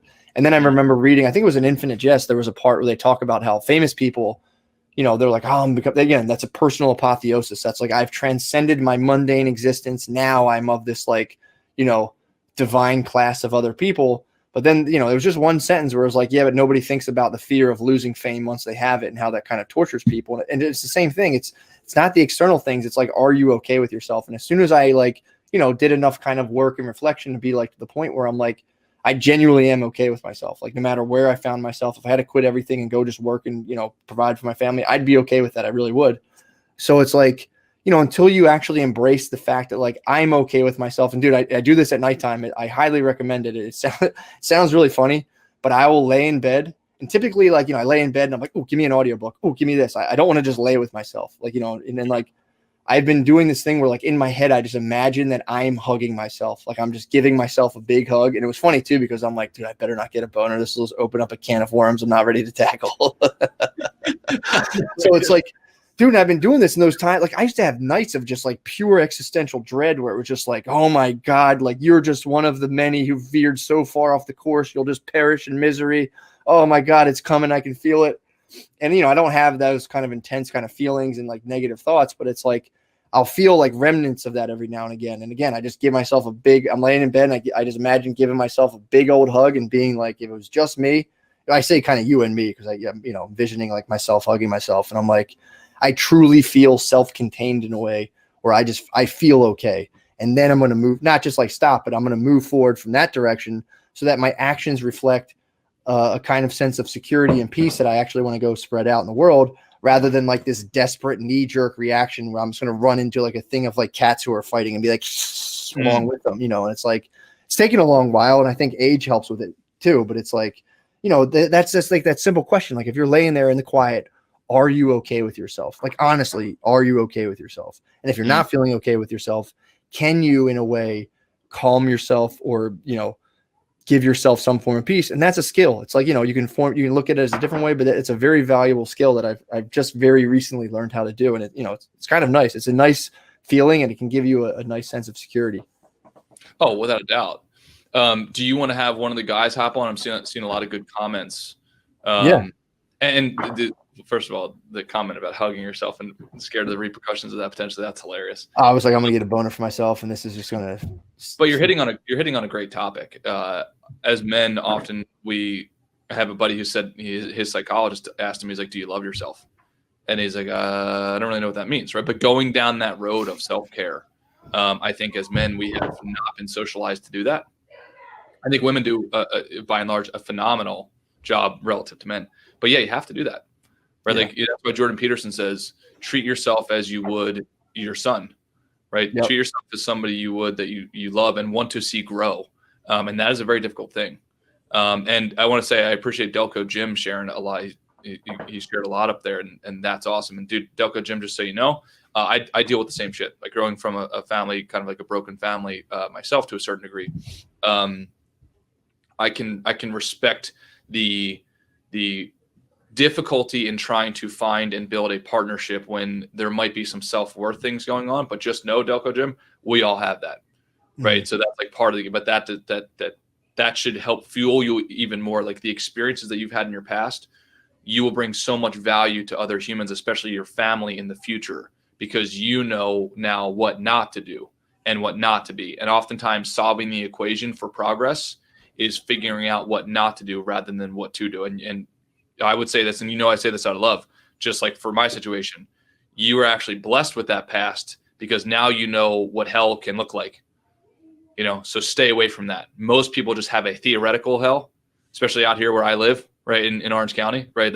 They just read about this stuff, right? Like versus it actually being hell. So once you get exposed to that, man, you kind of touched by fire and you know that fire burns. So I'm rooting for you, brother. So stay in the game. So what do you say? Sorry, let me see. What do you say to ASBs? I think this is kind of an interesting thing. So he's like, if your drive comes from not accepting yourself as good enough unless you hit certain goals, I would argue that the most important goal in the long term is accepting yourself. Oh, absolutely. Yeah. How do you, that's what I'm curious. How do you juggle? I'm asking this because I really feel like you actually do. And I'm not just saying this. I feel like you do a very good job of juggling like a very deep, burning, very personal, very burning motivator. And then you still do juggle, like, your interpersonal relationships very well. You still do juggle all this stuff. And like, how do you do that? I'm just curious. Yeah. Well, I think the first thing is demons pop up every once in a while. Sure. For sure. Right. Like there's no doubt that there's little blips in time where my mind has a little pity party saying like, I'm not good enough or something like that. Right. But then I try to interrupt that with some sort of action, and I'm never going to get it perfect. I'm not claiming to be, but I always want to be practitioner before philosopher. I want to be both. And I think that should be true for everybody, but flipping that sequence, I think, is a massive mistake, right? Like thinking myself inside of a room of becoming too much of a philosopher and saying like, oh, well, I need to accept myself and do all those things. That's great. Totally great. But I never want that to come in priority of practitioner, right? I want to go out there in the world and try to assume that I want these things long-term, right? And that I'm going to make progress on them regardless of how I feel about it at the moment. Because what I've noticed is when I get the rewards, I feel very positively about it. Or even if I don't get the trophy, I become very positive on my effort. I've noticed a pattern in myself that if I don't do that, if I try to get too much philosopher style, right? Too much philosophy. It might feel really good. And then I start to make a little bit of progress, like emotionally or whatever. But then eventually my brain says, well, where the hell are the rewards? Like, where the hell are the results? Because at the end of the day, I've got to accept myself, but I also have to produce the results for my family. Gotcha. that helps me keep that, like, it's this little equilibrium, and it's a very, very, very fine line. But I could tell you, like, I don't have anxiety, like I don't have any of that stuff. Like I don't have any of the residual thing except for took a loss this week. How do I fucking win next week? Yeah, and honestly, too, I think you're demonstrating, like, again, the book, A Liberated Mind, that I'm doing, that you're describing almost in like perfect detail a humongous, they call them those pivots, like the psychological flexibility pivots. And it's like you've gone all the way from, you seem to have decent distance from your thoughts. You're able to kind of let your thoughts enter and not kind of overwhelm you, or just like have to start entangling them, or like, getting into like, and I think too, the thing that can trigger people a little bit is like, like I feel bad about the relationship, therefore I go to the gym. And it's like, people can say like, oh, that's kind of escapist. That's escapism. But this is the key, in my opinion, the key kind of metric, or the little trick to it. It's like they'll say like, oh, that's avoidance, avoiding, but it's like the things you're doing aren't limiting your life in some regard, if that makes sense. It's like, to be like, oh, I feel this way, I just need to go to the gym and clear my head. It's a pivot from like being like, I'm going to go drink, I'm going to go do this, or I'm not going to be in relationships at all. That's kind of like when people are trying to assess, like, is this like too much? Is this, the whole point of it really is to like, people typically try to avoid pain, avoid painful feelings, and then they end up limiting their lives ultimately because it's too much, it's too overwhelming. But Wes, what I'm hearing you say is more like, my values are intact. You have no problem with committed action. Again, you're not being totally overwhelmed by your thoughts and feelings to the point where it's debilitating. So really, it's like, it almost is it's a model story for being able to pivot away from kind of like, accepting defeat, accepting this, and just kind of like, let me just nurture this gaping wound with alcohol, or, whatever, however else people do that. It's being like, no, here's what I do, and this is what works for me. And it's like, I give you kudos for being able to be like, because I'm sure you must get constantly like, oh my God, that's too intense. That's too intense. It's like, no, this is what works for me. And again, it might not work for you. That's fine. But it's like knowing what works for you and just doing that is like, in my opinion, the holy grail of like self-actualizing. And not that I hate saying that, like it's some like end goal state, but it's really like a start. It's like, you get to a point where you actually just knowing what you want in life, dude, is like a tremendous anti-anxiety, antidepressant. You know what I mean? Like, so that's something I kind of struggled with for a long time. And now that, again, I have like a deeper underlying kind of mission, which again is still a bit in flux, but at least I'm working at it, which is a monumentous task in itself. Well, I don't know what I value. It's like, there's what you value, figuring out your values. You'll do it. Trust me. And also too, when you're young, they're a little harder to kind of pin down, because it's like, your whole life is so still kind of like wildly in flux and wildly brimming with possibility. It's like, there's still things I haven't achieved yet, and there's things I'll be able to do, but I'm 34. My life's a little more fixed, so it's easy for me to kind of figure out what I want, versus when I was like 20 something, it was like almost impossible. So hopefully, sorry, that was like a multi-directional rant, but I think. No, man. I mean, like at the end of the day, I think being on the field is always better than being in the stands. Now, what version of the field you're on, right? Whether or not you're playing the freshman game, JV game, varsity, whatever, right? Like, do whatever is best for you and psychologically healthy for you, but never be in the stands, right? Like, I think it's a mistake to go and play the pro game when you're not a pro. Like, you don't want to go practice with Michael Jordan or LeBron James or whoever. That would not be fruitful for you, right? In fact, it would be very depressing for you. So it's like, go and play in the cohort that your skill set's within plus or minus 20% of the top and bottom skill set. So that way you can teach the guys under you, and you can progress towards the guys who are above you. That range I found to work really well, 20% up, 20% down. And then keep on going. And then once you kind of master that, that skill level, then go to the next one. So go from freshman to JV to varsity, et cetera, just to create an analogy around it. Yeah.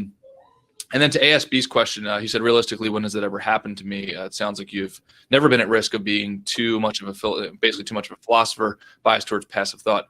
So the fear of veering too far to the end of the pole seems to be irrelevant. So ASB, so I actually have dipped into like little micro dips into where like I'll sit for a few days and like not take the actions that I thought that I should have, because it's like, well, I don't feel like it, or I'm getting emotional about whatever. So I have taken a little dip, and you're right to a certain extent. Like, I do think that I'm probably not at risk, but it's kind of like they say in Alcoholics Anonymous. I think so. I've gone to a few of those meetings because one of my best friends is an addict, and one of the greatest things I've walked away from that class, they said, if you don't want to slip, don't go where it's slippery.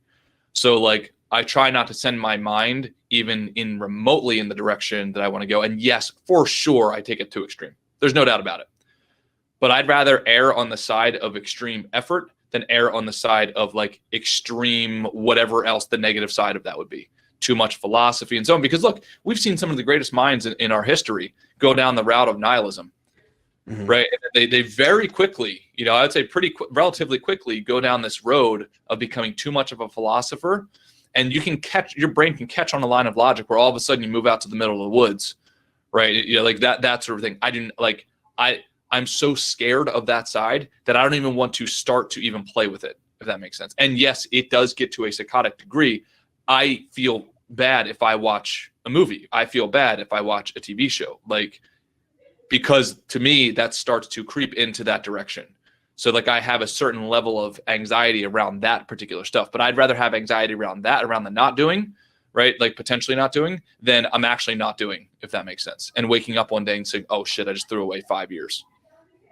Yeah, that makes sense. And again, it's one of those things, it sounds so extreme to be like, I'm the same way. I don't watch TV during the day. I have a hard rule against it because it's like, I don't. Well, that's another good point too. I think that's from Ray. It's like, and you have this is the key too. I think Ray just kind of hit on it.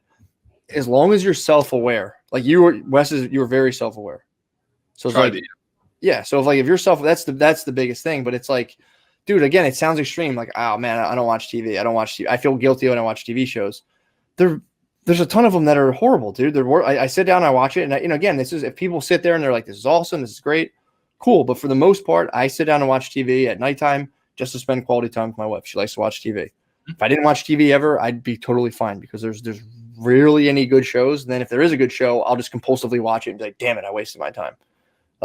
So again, it's all the point of this really is like, nothing you hear anyone doing is going to, you always, if your mind's fixated on being like, where's the logical inconsistency? Where's the point? Where's the bad part? Where's the point that can go wrong? You'll find it 100%. You'll find it with me all the time with like this, that, and this. I contradict myself constantly. And it's like, again, I don't even care because it's like, I'm trying to figure out what works for me. So I'll try this. I'll try that. This kind of works and this doesn't, so it's like, really, it's all about putting the pieces together, figuring out what works for you, and then moving on with that. And it's probably not going to look like, if you get deep down into it, the stuff that really works for you probably at some level won't work for another person, on and on and on.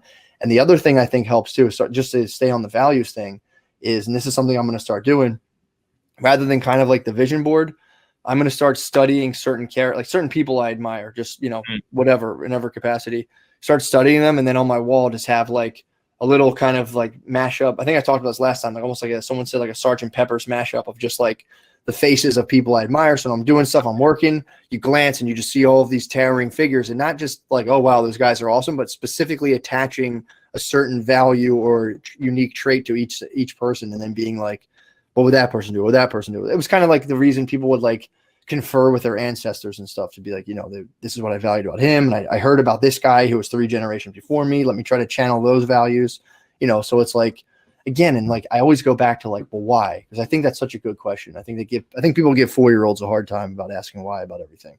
It's very important. Why?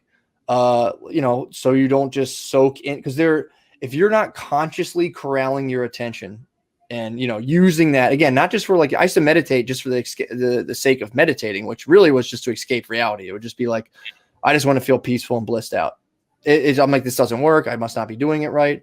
And in my opinion, it's like, no, it's because that's just a tool. It's a tool to be able to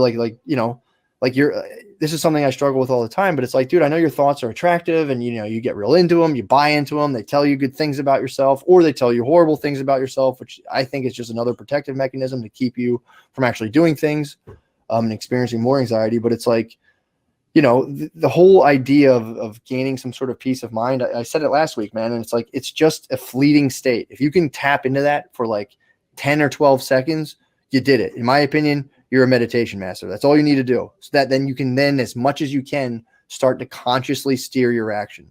So that's like the why behind all of this stuff. Can you wrangle your thoughts, your attention, just literally just start to dismiss them, let them go until you finally figure out, get some solid ground to stand on in terms of your values, in terms of like how you want to manifest those values in the world. And then just start doing those things. And then evaluate your experience. It's that simple, dude. It's like, you can do it for like, you can give like 10 minutes a day to a thing, give an hour a day to a thing. And I almost guarantee you that you'll go, this is kind of cool. And my life feels like an actual living thing rather than just this like, the world of the gray suits that I feel like whenever I worked in an office, I felt like I was just on a conveyor belt and I was just kind of like, so. Well, I think one common theme that you're hitting on, and I completely agree with, is at least the way that I interpret it. You find your why, which if it's going to be a real why, you are just by definition increasing the level of the game. You're increasing the seriousness of the game and have the balls to do that. Right? Because it's easier for us guys. It's easy to earn enough money to feed yourself, but that's too low of a game, right? And if you're not there yet, you eventually will. You soon will be, right? But I think one of the highest levels that a man can obtain is becoming an archetype. Like, can I be the archetype so that people can look at me? Like, I want people to look at me. And honestly, like over this weekend, I've done many things actually for the guys in this group. Like I completed the yoga session. I completed the XY. Like I made a lot of decisions because I want to be congruent for the guys. And I'm not even, that sounds like some corny fucking thing. I'm not bullshitting, like 100%. Like I want to represent the idea that effort can create progress. And I think life is about progress.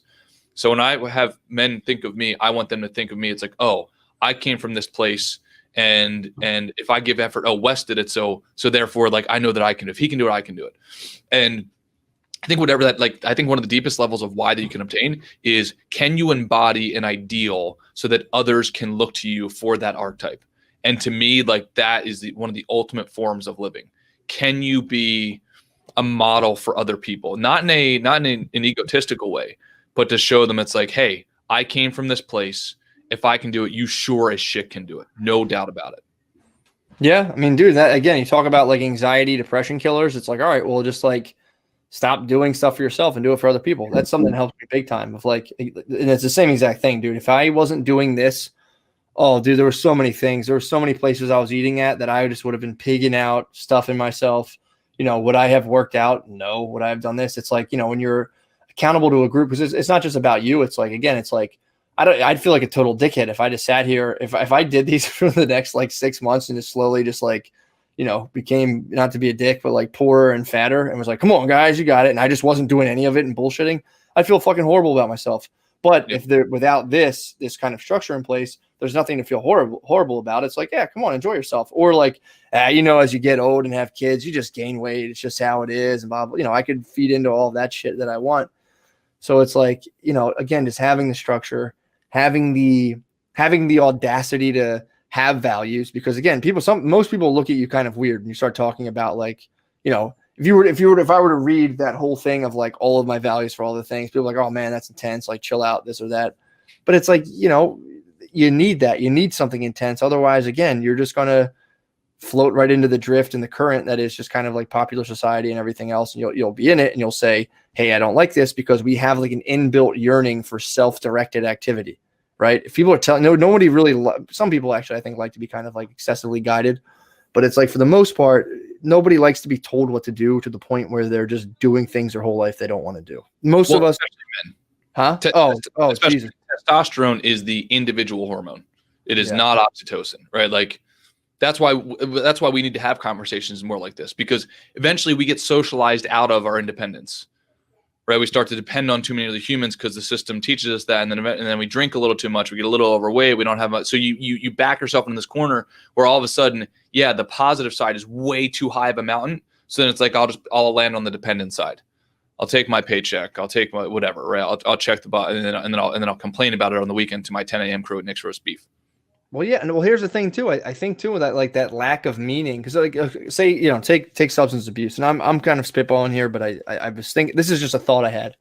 You take substance abuse. I worked in the labor union. I was around like plumbers, electricians, all these guys, and I found there was this thing that would happen a lot of times where like, you get these guys that get kind of like pushed into a trade. And I think, I don't think there's anything, I think trades are actually better than working in an office personally, but that's kind of, I think I should say there's a lot of value to just like going to a trade and not just taking on the debt unconsciously and, just doing that.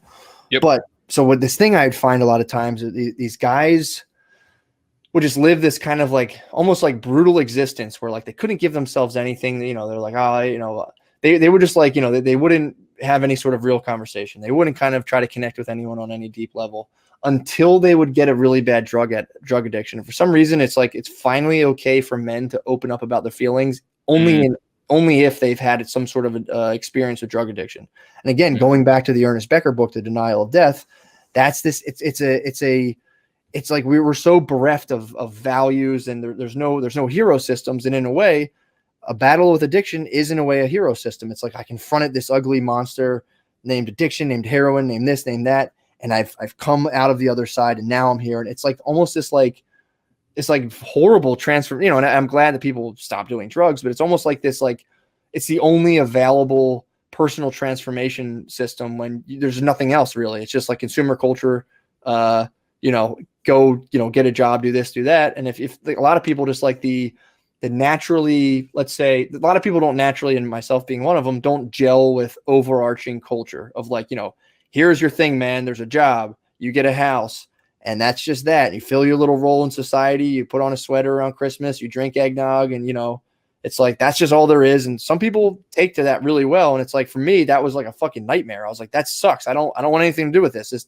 And only it was like, I don't find this fulfilling really. So, you know, a lot of times people just go and veer into like, you know, I'm just going to start getting high, or like these things are a little more tolerable if I'm a little high from this, which, you know, I certainly spent like a decade of my life stoned for the most part. So it's like, I can, you know, it's a lot milder of a drug. So luckily it didn't like veer off into something horrible, but still it can result in kind of an unlived life, which, you know, it hurts just as bad. I've said it before too, especially with marijuana, man. It's like, you know, I think it's a very complex chemical, but I also going on the negatives of it, it's like with meth or heroin, you know, if you have a little boat and like, you know, all of a sudden you do meth or heroin, your boat is like just fucking U-turns and everyone's like, whoa, what the fuck are you doing? With like excessive weed use, your boat just goes like this. And then it's like nobody notices, but after like 10 years, you're just way over here and you're just like, what the fuck? How is my life so weird? Oh, yeah. You know, it's something to think about. But yeah, so it's one of those things where like, you know, you think about like, what are you participating in any sort of hero system, or like, you know, are you in anything that can guarantee you not like a personal transformation, but like are you in a overarching system of action and, you know, of being that will one day, by the time you die, you'll say like, yeah, this sucks that I'm dying and everything, but like, God damn it, I did it. You know what I mean? And that's what a lot of people are after. And that's where a lot of the weirdness and the real negativity that seems to creep in as people get older, because they just they're tortured by their unlived lives. And, you know, it's like, how can you push back against that feeling? That is a great point. Tortured by your unlived life, man. That's the takeaway for me today, brother. That was awesome. Dude, and for the record, oh, sorry, what were you gonna say? No, it's just I just took it from The Denial of Death, dude. It's such a good book. It's very, again, it's really wordy, but like, damn, dude, the message of it's awesome. Well, I can tell you that some of the best dudes I know, and actually some of the dudes that I trust most, are a product of AA. Yep. And I asked one of my closest friends, I asked him, he's guy in his 50s, he's phenomenal. We got to have him on the show at some point. But I had him walk me through all the steps of AA that he learned, and it's phenomenal. It's giving these men a code of conduct, right? Mm-hmm. So when I'm talking to somebody who's successfully gone through AA, I know that their word to them means what my word to me means. Yeah. And it is a very rare occasion where you cross paths with somebody like that. Like somebody mentioned the word samurai earlier, like samurai level commitment towards like what you say you will do. And if you don't do, then you acknowledge that you didn't do it. Yeah. Right. It's a very rare occasion where you cross paths with somebody like that. So I'd rather deal with somebody like that who's gone through a code of conduct training than somebody who's just out there who doesn't do anything to learn how to live. And that's why we're having these discussions, right? Like, can we develop a code of conduct together and help each other through and not make any delusions? It's fucking hard. It's going to be hard. It's very difficult. And it's also, like I said, I've bemoaned that forever. I'm like, I went to an AA meeting for school and I was like sitting there and I was like, dude, this is awesome. Like, what the fuck? This is great. Like, why do I have to like have like a horrible drug addiction before I can go to this thing, man? It's like, which I'm sure some of them are open. They say like anyone can kind of come participate, but it's like, I think it's fantastic. You go in there and I'm like, this is like all like something I've been looking for my whole life, of like, you go in, you're able to just kind of talk, share honestly, relate from your core. and then have people not only listen, but give you honest feedback, good and bad, to be like, hey man, I hear what you're saying, but like, have you ever thought about this? Rather than being like, hey, you're wrong. Why? Here's why. It's like, well, this kind of triggered a thought. What do you think about this? Back and forth. And it's like, dude, it's immensely helpful, man. It's immensely helpful. And it's like, again, that's the one thing I do kind of think that sucks about our setup currently, not this one, but like at large, is like, for young men, it's like, there's nothing out there. There's not a lot of stuff out there in terms of like, there's nothing to give yourself to. That's the thing that always kind of plagued me when I was younger. Like, it's like the professional world. It's like, nope, don't want to give myself to that. Religion, nope, don't want to give myself to that. Relationships, tried, failed pretty much every time. So I'm like, well, fuck that. And, so it's like, what is it? And it's funny too, I know I'm kind of rambling, but like, if you think about the fall of religion, the rise of romanticism kind of comes right with the fall of religion. So people kind of like, they got their ideas of God and religion and all that whole thing started to kind of like slide down a little bit. And then people went like, well, I'm going to find my salvation through romantic relationships with other people. And that kind of pressurizes people's romantic relationships in a way that kind of, in my opinion, can fuck things up for men and women. No, I get it. But yeah. So I know we don't have too much time left. Do you want to have somebody? I know somebody asked a question. Said, "Who my bad." Actualized. No. I just want to make sure if we do want to do that, let's get one of these dudes on here and I can answer. Is there? Yeah, let's put it out. Is there anyone who wants to come on in particular, so I don't just grab somebody? Yep. And in the meantime, I will answer the questions that who are some of the self-actualized heroes that you guys look to. Okay. Yes. So for me, Warren Buffett for sure. Charlie Munger is his partner for sure. As funny as it sounds, Hugh Jackman is a self-actualized beast. I mean, that guy has he's done so much in so many different disciplines. It's hard to deny his results. Ben Franklin, Joe Rogan. I'm actually a fan. I'm not a fan of all of his content, but I am a fan of like he's willing to put things out there, try things, and he's also just a beast. So those are a few that I look to constantly, and a few other finance guys. One's name is Jeremy Siegel. He's a Wharton School professor. So yeah, how about you, Matt? Who have you looked up to? Well, it's funny. I was like really into Jordan Peterson for a while, and that, people that rubs people wrong, especially on the internet. They're like, "Oh my God, you're this, you're that." It's like, no, I just watched all of his content. I loved it. I thought his message was really good. He borrows heavily from Carl Jung, who I like a lot, and I'm still like I've read a lot about him, read his biography, but I kind of like what he did in terms of like, especially from studying psychology, just like how he brought a more and this is just for me personally, like there was Freud and there was like, it's all just egos or it's all just like science. It's all very biological and biologically motivated. And Freud or Jung kind of came in and said like, yeah, that's one thing, but there's also man has like an inner world and you kind of can't forget about like the relevance and the hugeness of that and how that kind of affects people. So I like Jung a lot. I like Ernest Becker, the guy who wrote Denial of Death, not just because he wrote the book, but because I read, I think I said this last week, I read his biography and it's like, he got kicked out of like 4 or 5 different schools. He was like just on the verge of getting tenure. And he was like, nope, not taking it. I don't agree with this. People like any professor would have went, you're crazy, man. You're nuts. He went to another school, got kicked out of that one. Cause obviously a lot of his students loved him, but like the administration didn't really like him at all. And if he had just given in to that, like, yeah, you know what, let me just shut up and get my tenure, he wouldn't have ended up going and, teaching in Canada where he eventually went on to write a Pulitzer Prize winning book that like, I think was like an amazing read. So just thinking about that guy being like, here's the dangling carrot of like, if you're just going off of a socially compliant goal, you went, yeah, what am I thinking? Tenure. This is the goal. This is my goal. When in reality, he was like, I don't give a shit about tenure. And then he just went on to like write like an amazing book. And that's something I'm like, damn, that's awesome, man. So.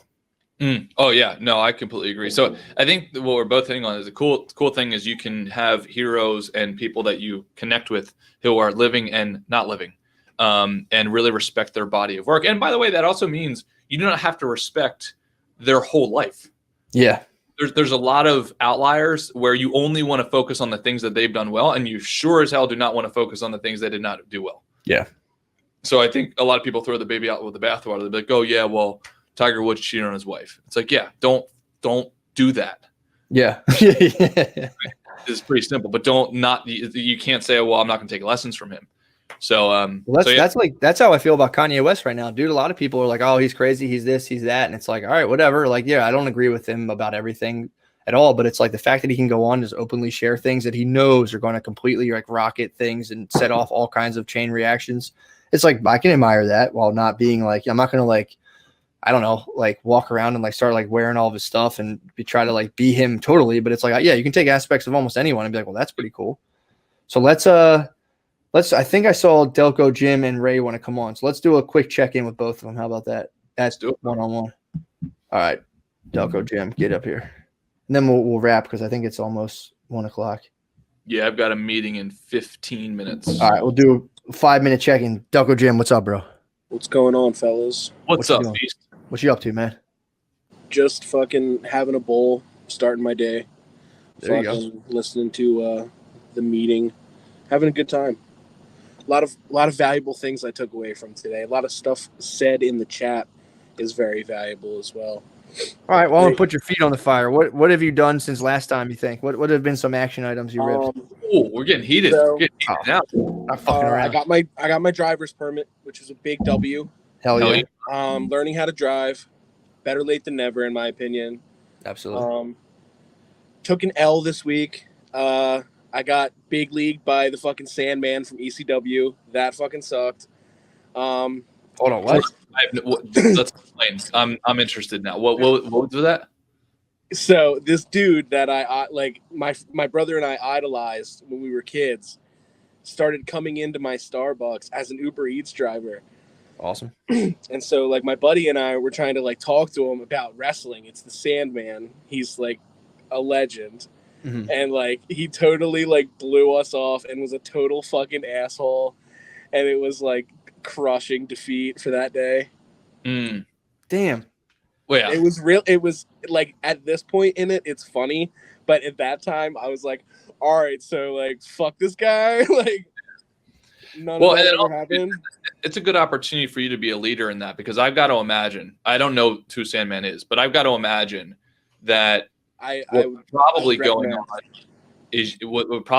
on is when people come up to him, I'm sure it happens relatively frequently. Oh, you're the guy, right? Like that probably makes him confront the reality of he's no longer the guy. He's not the guy. And that's why at this point it's like, yeah, my buddy and I like sat and dissected his whole psyche. Like like afterwards it was so fucking funny. But you know, like it just makes you think like this guy was once like the man and now he's like not. And you were like talking about it earlier, like people trying to stay like relevant. Like it's like, you know, you can see like the wear and tear of like this guy's life like on his face. Oh, so, yeah, dude. And that's what I'm saying. It's a good opportunity for you to be more of a leader and saying, like, dude, all of us at one point or another have been or will be wounded warriors for sure. So it's like, how can you be there as a dude? Be like, dude, like, I know, like, I'm here to chat if you want to chat, you know, because at some point you're going to be the Sandman, you know, at some point, totally that will happen. Yeah, dude. I mean, that's one of the things too. Like, you can be at the highest heights, dude. If you're not practicing the fundamentals every day, dude, it can come crashing down so hard. It was crazy. It was a crazy experience because it's like, all right, so like, this guy is from the realm of like something I turned to in like a shitty time, and like I totally was like starstruck, and then like this guy like comes in and he's like a total dick, and it was like really funny, but at the same time it was like, damn, that sucks, but like. You know, it's one of those things. But other than that, like, I've, like, been applying to schools and, like, doing a lot of shit, trying to, like, get my life in order. So, awesome. Like, you know, I made a huge list of shit, like, last episode while I was listening, of just, like, things that I need to, like, tackle and address and, like, loose ends I need to tie up. And putting that, like, physical list together like keeps it at the forefront of my brain, and that's so important. And like I was like writing, like taking notes, like shit, like habit stacking, like that's like another thing that's like so important. And it's just like I'm getting a lot from these meetings. So awesome. That's what I can say. Hell yeah, man. We fully appreciate it, brother. Can I give you one challenge? For sure. If Sandman comes back in, can you, and I will refund you for this, can you buy him his drink and just say thanks, right? Like, thanks for all the value you've given me. Like, you might not know this. I gave him a drink and breakfast. Oh, nice. Yeah, he was still a fucking dick? Yeah, he was all right. Like, it was so funny. Like, because I have a friend who's a pro wrestler, and, like, he'll wrestle like around the area and in Jersey and shit. And like he's like, oh, he was like, I don't talk wrestling. I don't wrestle. I don't talk wrestling. Well, like that was a lie because like my buddy works the indie shows and he'll call the place up and be like, yo, I'll come like do like a thing for like $1,000. And the guy on the other end's like, dude, we're not even gonna make $1,000. Like, what the fuck? So like he's obviously like, he's a wounded warrior, bro. he's not breaking kayfabe. He is who he is on TV, and it's the funniest thing ever. Damn. It was such an experience. That is fucking wild. Jim, I'll let you go. I'm gonna try to grab Ray the dog father, possibly Troy for like a little 2-minute check-in though, too. All right, bro. Go, Jim. Thank you, brother. Keep up the great work, man. All right, let's get the Ray man here. I also want to check in with Troy because Troy had some plans if he wants to come on. Let me see. Is that no? That's not right. I almost changed my shirt today, but I didn't want to upset Ray, so I still wear it because it's a little chilly today. So I wore my coat. You guys feeling the chill? It's a little chilly here too. I got my white fleece sweatpants. You can't see them. Nice, man. All right, I got Ray. I think I got Ray. Yeah, I got Ray coming in. So Wes, what time do you have to leave? What's your hard out? I've got 11 more minutes, so let's say like 9 more minutes. Ray, Mr. Ray, what's up? What's up, bro? Can't hear you. Can't hear me? No technical difficulties.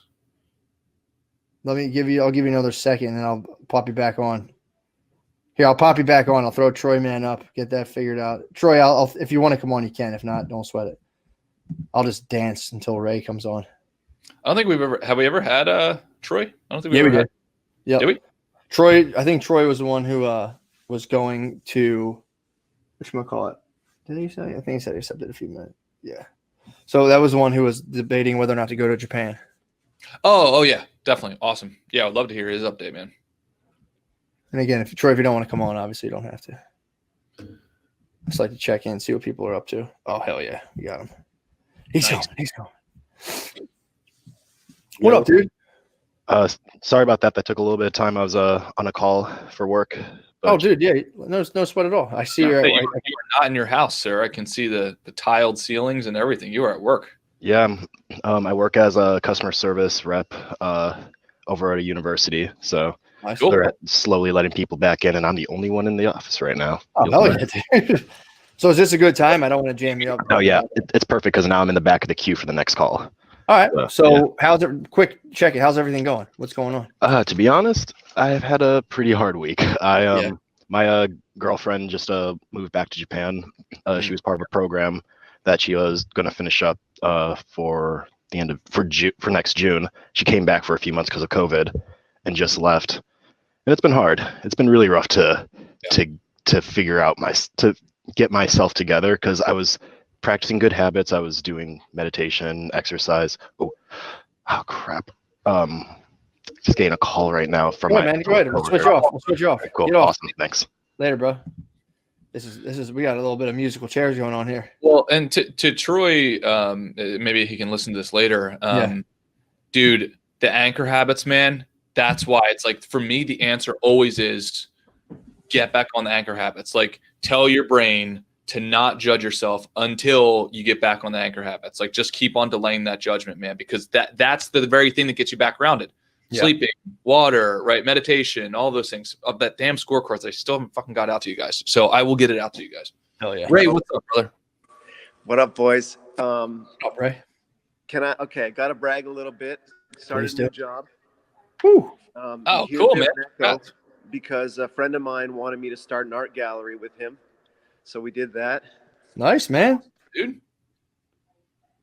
Are we looking at it? So that's awesome, man. Dude, Wes, you said you're a Filipino heritage. Is that right? Yes, sir. So this is a Filipino artist who lives in Canada here. And so she does like traditional painter, but like real talented. Oh, that's cool. awesome. Like another artist called her technique very crispy. Oh, crispy. Nice, man. That's what I'm working on. And I got to sell this shit. And my boss is a real estate developer. And so he just dropped off this like 1950s mini car. Just for Hilarious. I don't know, just for storage. I don't know. Nice, man. Dude, yeah, but I promised my side piece. I'm not gonna drive it around the gallery until I sell my first painting. Nice. Now, question, Wes and Matt. Yeah. How do I bridge the gap between like, okay, I can picture the party after I've sold out all the show and sold out all the paintings and the 10th anniversary of my gallery, but like, I got all that sorted out. But like, what about sending that first email? You know, make the first cold call. Like, how do you set them? Because you talked about the North Star goals, the macro goals, but what about the micro goals? Oh, I've got an interesting thing here, Matt. Yeah, please. So, okay, great question, dude. So for me, the way that I perceive that question and what I constantly try to do is shorten the feedback loop. You about to serenade us? Because if you are, that's going to be fucking legit. So, nice. After I send an email. Absolutely. So you're trying to shorten the feedback loop, right? So what I've done, and it works very well, is I get 2 jars, right? An empty jar, and I put a picture of the hell, right? So for me, like let's say my grandma, right, that's the hell, right? So I'm sorry, that's the full jar. So I put a boatload of quarters in that jar, like a mason jar, right? Picture of hell. That would be my grandma, me not being able to afford my grandmom's beach chair, right? And then I have an empty jar with a picture of the goal, right? Big house or whatever. And then for every call that I make, I take 1 quarter out of the hell jar and I put it into the reward jar. And then I can visually see, right? I can visually see whether or not I actually meant and was congruent with my goal. And you're building that dream house. Yep. Feedback loop, immediate, right? Now the number of quarters, right? Like, so for me, it's like, can I do 50 phone calls that day or whatever it is, right? So that should be the number of quarters in the jar. But then you can literally see how committed you are to your goal. Because everybody can say they want something. Sure. Yeah, what do you do with the quarters? My base said she's not responding to any of my texts unless I send 78 emails. That's my clean date too, right? 78 days. So hell yeah. And then like over the course of the week, she has 95 days. So like when she had 90 days, I did 90 push-ups. When she did 95 days, I did 95 push-ups. I mean, I actually did 100, but I just told her 90 and 95. Boss move. Oh, awesome. There Boss you go. Move. Yeah, I'd be curious to see what happened if you did that. Like, just try. Obviously, there's a bunch of things. That's very concrete. Well, it's also too, like, I think Wes explained it perfectly because, you know, his why is not only just like it's very clear, but it's like physically demonstrated, which is, it really is a whole other level, man. Seeing having a thing in your head versus like looking at it physically is like a whole other level. So really, I would just ask yourself, like, why is it important that you make those calls? Like, really, why is it important to you? Well,